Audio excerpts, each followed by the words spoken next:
Anh làm tim tôi đập nhanh. The clippers buzzed against my skin like a swarm of angry bees, each vibration sending a jolt straight to my gut. I gripped the armrests of the old barber chair, my knuckles whitening, as Jake's breath ghosted warm against my ear. "Lean back," he murmured, his voice a gravelly whisper that cut through the hum of the shop like a knife through fog. I've been waiting years to say this. My name is Alex Harper, and up until that sweltering July afternoon in the heart of Cincinnati's over-the-Rhine district, my life was a straight line, pun intended, though I'd never admit out loud. 28 years old, crunching pixels for a mid-tier ad agency downtown. I was the guy who showed up on time, nailed deadlines, and faded into the beige wallpaper of happy hours with colleagues who thought craft beer solved everything. I'd stumble into Jake's cuts every 6 weeks like clockwork, not because I needed the trim, but because something about the way he wielded those shears made the world feel a little less jagged. Jake Rivera, 32, with hands that could sculpt chaos into order, ran the place solo out of a narrow brick storefront squeeze between a dive bar and a tattoo parlor. His shop smelled of sandalwood pomade and fresh coffee, a sanctuary amid the neighborhood's gritty rebirth, cobblestone streets lined with hipster cafes and murals screaming for attention. That day, the air conditioner wheezed its last defiant breath, leaving us in a sticky haze that clung to everything. The shop was empty save for us. The street outside, a distant murmur of buses and laughter from kids chasing ice cream trucks. I'd sunk into the chair after a brutal week, client revisions that bled into midnight, a roommate who ghosted rent checks, and that nagging hollow in my chest I chalked up to burnout. Jake draped the cape over my shoulders with his usual flourish, his fingers brushing my collarbone just long enough to spark something I always shoved down deep. "Rough one?" he'd ask, eyes meeting mine in the mirror, dark and knowing, like he saw the fractures I hid behind pressed shirts and forced smiles. But today, as he sectioned my hair with practiced flicks, the small talk fizzled. No banter about the Reds' latest slump or the best pierogi spot on Vine Street. Instead, silence stretched, thick and electric, broken only by the snip of scissors. My pulse thrummed in my temples, louder than the traffic. When he set the tools aside and guided my head toward the wash basin, his touch lingered, palm flat against my nape, thumb tracing the ridge of my spine. "Lean back," he said again. "Softer now." And I did, because defying Jake felt like defying gravity. Water cascaded warm over my scalp, his fingers massaging shampoo into a froth that smelled of mint and regret. Eyes squeezed shut against the suds. I let myself drift, the world narrowing to the rhythm of his hands. Then it came, that confession, tumbling out like a dam finally cracking. "Alex, I saw you once. Not here. Years ago, at that rally in Columbus. You were holding a sign, 'Love wins,' but you looked like you were carrying the weight of the world. I wanted to talk to you then, but I chickened out. And now, God, now I can't pretend anymore. I'm in love with you." The words hung there, heavier than the humid air, as the faucet dripped into silence. My eyes flew open, suds stinging, heart slamming against ribs like it wanted out. Jake's face hovered above mine, etched with raw fear and fierce hope. Water droplets tracing paths down his temple like unshed tears.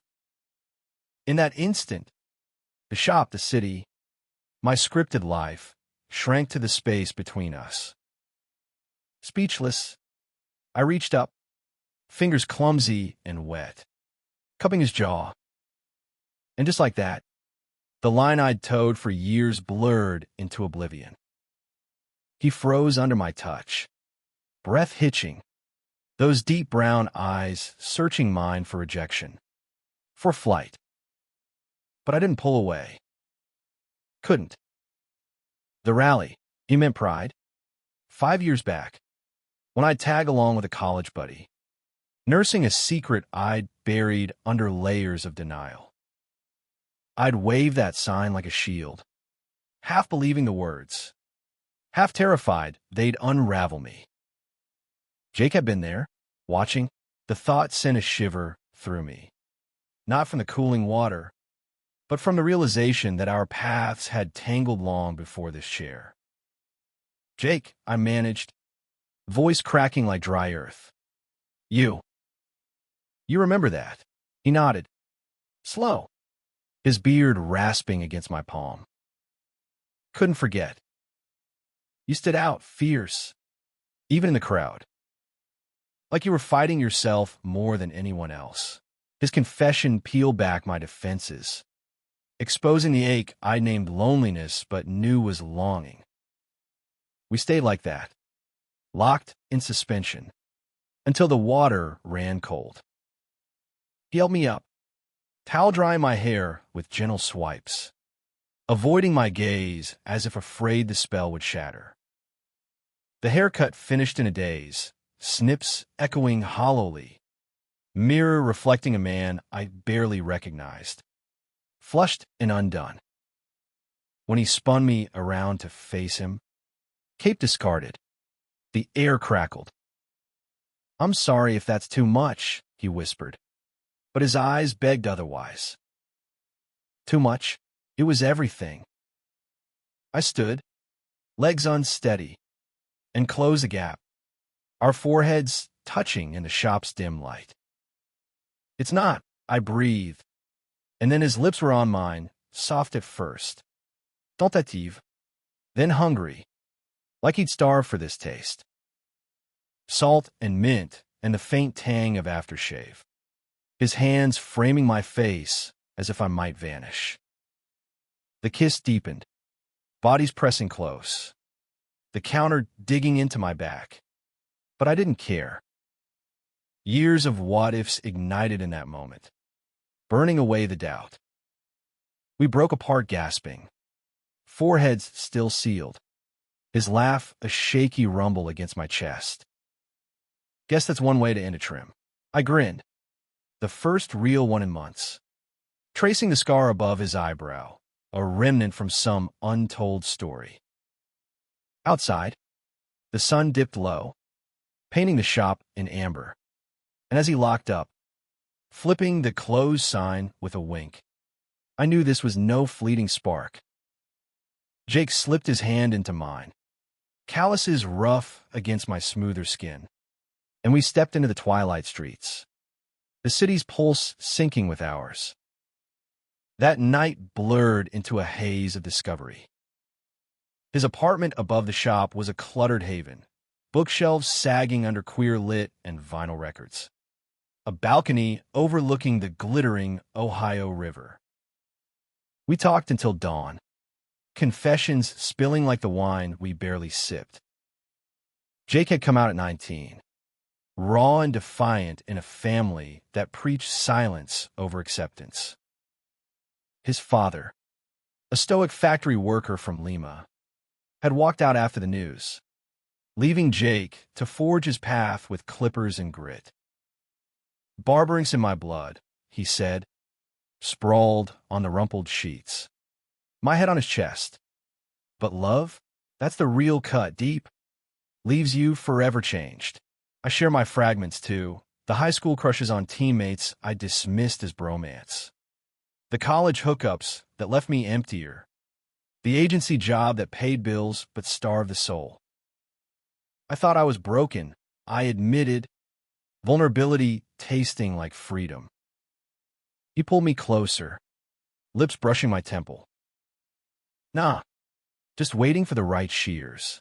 Laughter bubbled up, easing the knots, and we made love slow, exploratory, bodies learning the map of each other under the flicker of street lamps.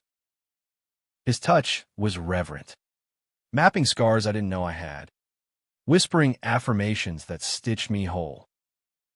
Morning brought coffee on the balcony, the river mist curling like smoke signals.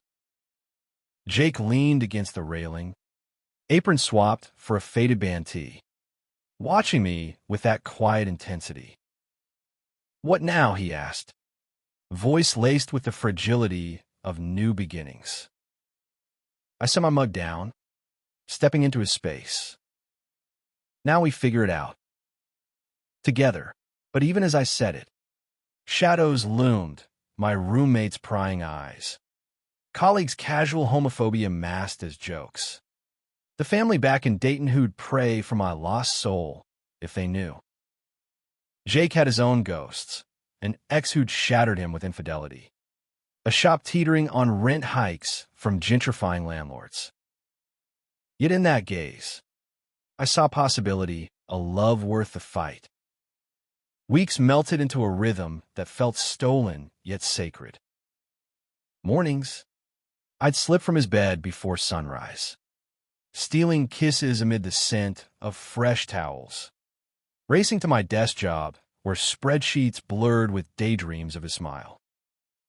Evenings, I'd wander back to the shop, claiming a quick fade while he worked, our fingers brushing over the counter in coded caresses. The neighborhood noticed, winks from the barista at the corner cafe, nods from the tattoo artist next door who clapped Jake on the back with a knowing grin. Cincinnati's queer undercurrent pulsed stronger now, pulling me into brunches at Bad Arthur's, where rainbow flags fluttered like promises, and nights at the Woodward Theater, bodies swaying to indie anthems under disco lights. But cracks spiderwebbed soon enough. My roommate, Tyler, cornered me one laundry night, detergent pods forgotten in his fist. "Dude, you're glowing or some shit." "Spill, who's the girl?" His grin was all bro code, oblivious to the panic spiking my blood. I mumbled about someone special, heart hammering, the lie tasting bitter. Jake, sensing my turmoil over late-night tacos, squeezed my knee under the table. "Pace yourself, mi amor." No rush. His patience was a balm. But inside, guilt gnawed. How long could I straddle this divide? Half in shadows, half in light. The first real storm hit on a crisp September eve, leaves crunching underfoot like brittle secrets. Jake's shop phone rang mid-cut, his face draining to ash as he listened. Hanging up, he sank onto a stool, hands trembling. "My sister, Maria. Cancer's back. Stage 4. The words landed like punches, stealing my breath. Maria, the fierce single mom who'd raised him after their dad bailed, now fighting from a hospice bed in Dayton. Jake's eyes, usually so steady, brimmed with unshed rage. She made me promise no hiding anymore. Said life's too short for half measures. We drove through the night, my hand on his thigh as highways blurred, radio humming low with Springsteen ballads about broken highways and mended hearts. The hospital smelled of antiseptic and despair, fluorescent buzz mocking the beeps of machines. Maria lay frail but unbroken, her dark eyes lighting when she saw us tangled in the doorway. My arm around Jake's waist. "About time. Hamano," she rasped, voice a thread but smile a beacon. "This one's a keeper, don't fuck it up." We laughed through tears, her stories weaving us tighter, childhood pranks in their abuela's kitchen. Jake's first awkward coming out over tamales. As she drifted asleep, Jake's head bowed on her bed rail. I held him, whispering, "You're not alone. Not ever." That vigil forged us. Vulnerability the glue. Back in Cincy, we faced my world head-on. I came out at work over lukewarm coffee in the break room. Words tumbling clumsy but true. Reactions varied. Awkward hugs from Sarah in accounting. A curt nod from a boss who later slipped me a resource pamphlet. Tyler? He clapped my shoulder hard enough to bruise. Knew you had that vibe. Man. Beers on me. Introduced me to the barber stud. Relief flooded. Sweet as Ohio honey. But Jake's crisis deepened the stakes. Rent notices piled. Clients thinned as autumn chill chased foot traffic. And Maria's treatments drained his savings like sand through fingers. November brought the deluge. Jake, hollow-eyed from sleepless nights wiring money south, snapped during a rare quiet moment in the shop. I can't drag you into this mess. Alex, you deserve steady, bills paid. Future mapped, his words sliced, echoing my deepest fears. I grab his wrists, pinning him against the mirror, our reflections fractured like our resolve. Steady? This is steady us. Fighting dirty for what's real. Don't you dare bench me now. Anger flared, then softened into sobs. His face buried in my neck. We clung there, the shop's clock ticking judgments, until passion reignited. Bodies colliding on the worn Persian rug amid scattered combs and aftershave bottles. It was fierce, reclaiming, nails raking backs, gasps mingling with pleas to stay.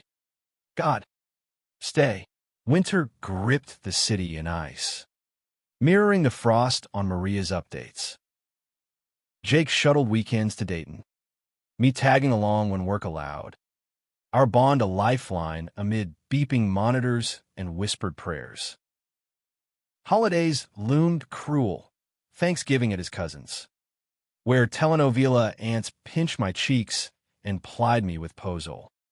Toasting to loves that endure. Christmas. We strung lights in the shop, turning it into a twinkling haven. Jake's laugh echoing as we slow danced to Dean Martin croons. My head on his shoulder, dreaming of springs without loss. But fate twisted sharper in January. A brutal nor'easter blanketed Cincinnati, power flickering as Jake's phone shattered the calm. Maria gone, peaceful in sleep, her last breath a sigh of release. He crumpled.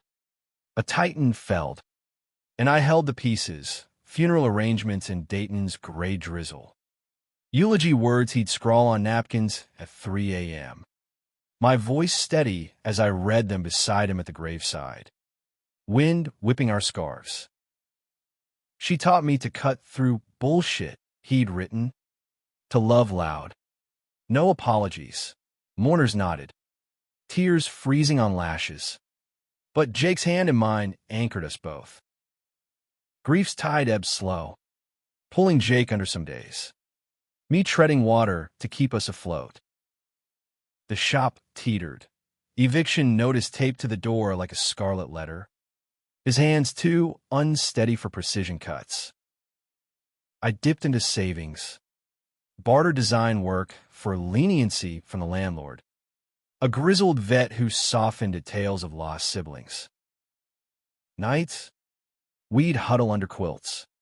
His stories of Maria, a ritual, her laugh like church bells. Her fierce defense when neighborhood kids taunted him for acting girly. She said I was born to barber hearts. Not just hair, he'd murmur, fingers tracing my jaw. In those confessions, love bloomed resilient, petals pushing through concrete. By spring's thaw, green shoots pierced the sidewalks, mirroring our resurgence. Jake relaunched the shop with a grand reopen, ribbon cut by Tyler, who showed up with a keg and bad puns. Sarah circulating flyers I'd mocked up pro bono. Clients flooded back. Whispers of our story drawing curious souls, seeking more than fades. Veterans unburdening wars. Artists sketching futures. Jake's touch steadied, his smile reclaiming its wattage. And one balmy April dusk, as petals rained from dogwoods, he knelt amid the shop's clutter, rings simple. Silver band etched with lean back and trust. "Marry me?" he asked, voice thick with the weight of survival shared. Tears blurred him, but I nodded, pulling him up into a kiss that tasted of forever. Yes, God. Yes. The city celebrated with us. Pride floats in June. Our hands raised high on the parade route, confetti like blessings. Life's shears had nicked us deep, but in each other's arms, we emerged sharper, unbreakable.